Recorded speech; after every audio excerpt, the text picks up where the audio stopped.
लपे आती है दुआ बन के तमन्ना मेरी। अस्सलामु अलैकुम रहमतुल्लाहि बरकातहू। अजीज तलबा और तालिबात, इससे पहले मैंने दो वीडियोस में हिसाबी तसाउद के ताल्लुक से चंद सवाल समझा है। उसी के कंटिन्यूएशन में ये मेरा तीसरा वीडियो है। आप जरूर इस वीडियो को मुकम्मल देखें। चलिए आज की क्लास का आगाज करते हैं। सवाल है, हिसाबी तसाउद 21, 18, 15 का कौन सा रुकुन -81 होगा? क्या कोई रुकुन 0 होगा?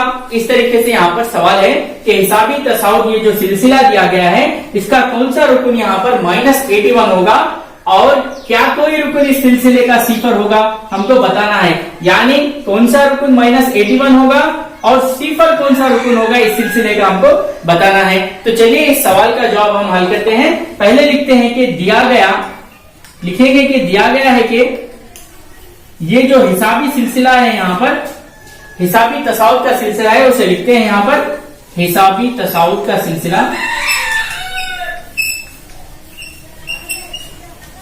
मसावी है 21, 18, 15, डैश डैश डैश। इस तरीके से एक हिसाबी सिलसिला दिया गया है, इसलिए ये पहला टर्म होगा A1 या AB कहते हैं, इसको A2 और ये A3। पहला टर्म को A1 या A कहते हैं, second term A2, third term A3। इस तरीके से हमने यहाँ पर फर्ज किया है। उसके बाद है यहाँ पर कौन सा रुकुन -81 होगा, यानी यहाँ पर हमको फर्ज करना होगा कि फर्ज किया कि एनवा रुकुन, यहाँ पर एनवा रुकुन यानी वो रुकुन कौन सा है हमको नहीं मालूम, इसलिए हम उसको एन फर्ज कर रहे हैं। यानी एनवा रुकुन यहाँ पर -81 होगा। nth टर्म यहाँ पर -81 होगा, यानी हमको यहाँ पर n फाइंड आउट करना है। n चलिए अजीज तलबा और तालिबात, आगे का स्टेप यहाँ पर हल करते हैं। हिसाबी तसाउद का जो सिलसिला है 21, 18, 15, जिसको हमने A1, A2, A3 फर्ज किया है और यहाँ पर फर्ज किया कि एनवा रुकुन -81 है और हमको यहाँ पर n की कदर मालूम करना है कि वो कौन सा रुकुन है जो -81 होगा इस सिलसिले का। तो इसके लिए सबसे पहले हमको D मालूम करना होगा, यानी फर्क मुश्तरिका यहाँ पर मालूम करना होगा। फर्क मुश्तरिका, कॉमन डिफरेंस यहाँ पर हमको मालूम करना होगा। D = फॉर्मूला है A2 - A1 या A3 - A2 भी कर सकते हैं। A2 - A1 हम यहाँ पर मालूम करेंगे। 18 - 21 -3, ये फर्क मुश्तरिका होगा, यानी कॉमन डिफरेंस होगा। अजीज तलबा और तालिबात, अब हमको D-3 हासिल हुआ है। अब यहाँ पर A1 जो है, इसको हम पहला रुकुन या A भी कह सकते हैं। A1 = 21 लेना होगा, यानी ये जो यहाँ पर 21 वैल्यू है, इसे हम फर्स्ट टर्म पहला रुकुन कहते हैं। तो चलिए अब हम हिसाबी तसाउद के आम रुकुन का जो जाब्ता है, वो क्या है जाब्ता आपको मालूम है, वो है A + n-1 × D। AN = A + n-1 × D। इस तरीके से ये हिसाबी तसाउद के आम रुकुन का जाब्ता है। अब यहाँ पर AN से मुराद है ये आखिरी टर्म जो दिया गया है, जिसको हमने फर्ज किया है। AN = -81, क्योंकि कौन सा रुकुन यहाँ पर -81 होगा, तो हम उसको फर्ज कर रहे हैं कि AN यानी nth टर्म -1 होगा और ये n क्या है हम यहाँ पर मालूम कर रहे हैं।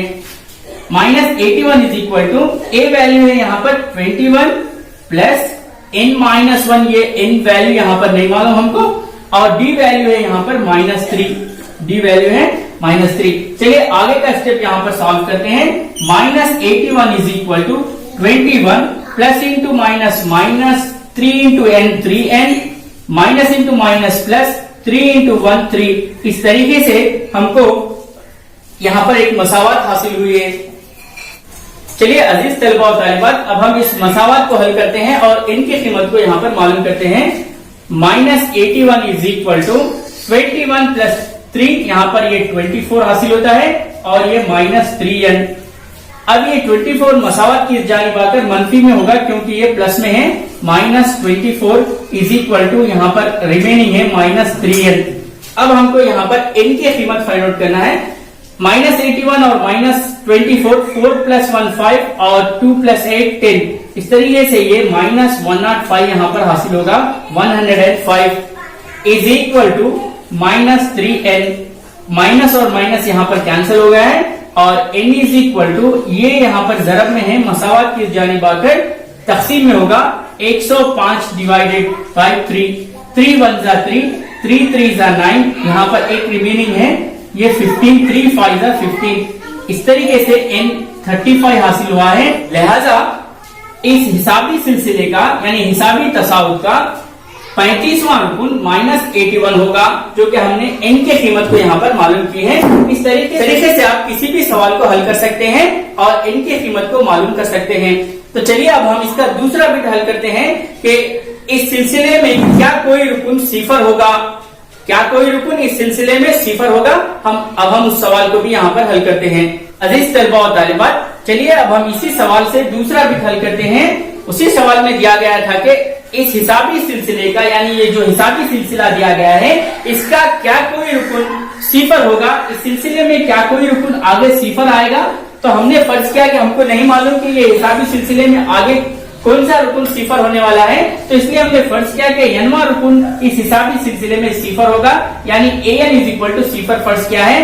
तब हमको यहाँ पर n मालूम करना है कि वो कौन सा रुकुन है जो इस सिलसिले का वो सिफर होगा या नहीं होगा। तो चलिए अब हम यहाँ पर इसका जवाब हल करते हैं। तो सबसे पहले हमको यहाँ पर a इज इक्वल टू यानी a1 first term is equal to 21 होगा, और d अभी हमने मालूम किया था a2 माइनस a1 यानी second term minus first term.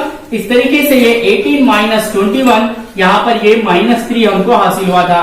अब हम रखते हैं फिर से जाब्ते में an is equal to a plus n minus 1 into डी, जो कि हिसाबी तसाउद के आम रुकुन का जाब्ता है। an is equal to a plus n minus 1 into D.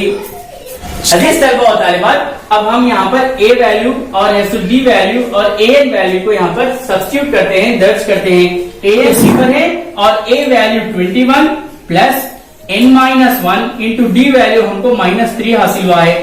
अब 0 इक्वल टू 21, अब यहाँ पर इसको मल्टीप्लाई करेंगे, plus into minus minus 3 into n, यहाँ पर 3n लिखना होगा। Next minus into minus plus 3 into 1 3 होगा।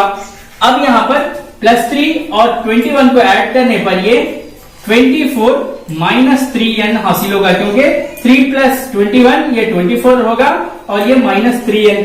अब ये -3n मसावत की जानिब आकर सिफर प्लस 3n यानी ये होगा 3n और यहाँ पर 24 बाकी रहेगा, यानी is equal to 24 divided by 3, 3 1 जा 3, 3 8 जा 24। इस तरीके से